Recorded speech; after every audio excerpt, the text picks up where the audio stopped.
எண்ணெய் ஊற்றிக்கும் தாளிக்கிறதுக்கு. ஆட்டுக்கால் குழம்பு சூப்பராக இருக்கும். கொஞ்சமாக சோப்புக்கு எடுத்துகிட்டு குழம்பு கொஞ்சம் வைப்போம்.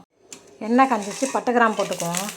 வெங்காயம், தக்காளி, மல்லித்தலை, கருவேப்பிலையெல்லாம் சேர்த்துக்குவோம். வதக்கிக்குவோம்.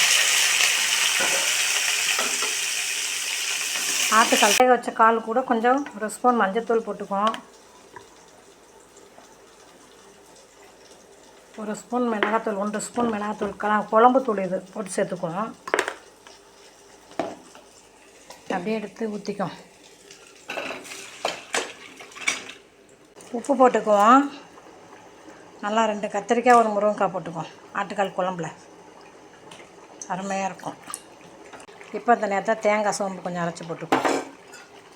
தாளித்து சாப்பிட்டோம்னா ரசத்துக்கு எடுத்துகிட்டு குழம்பு வச்சோம்னா சூப்பராக இருக்கும். இது இன்றைக்கி ஒரு குழம்பு ஆகிட்டு பார்த்திங்களா, ஆட்டுக்கால் குழம்பு. அதை பாருங்கள் எப்படி இருக்கு பார்த்தீங்களா. ஆட்டுக்கால் குழம்பு ரெடி ஆகிட்டு பார்த்திங்களா. ஆட்டுக்கால் சூப்பும் வச்சுக்கலாம், குழம்பு வச்சுக்கலாம், 2 வேளை செஞ்சுக்கலாம். பார்த்திங்களா, அருமையான ஆட்டுக்கால் குழம்பு ரெடி. இந்த வீடியோ பிடிச்சிருந்தா லைக் பண்ணுங்கள், மறக்காம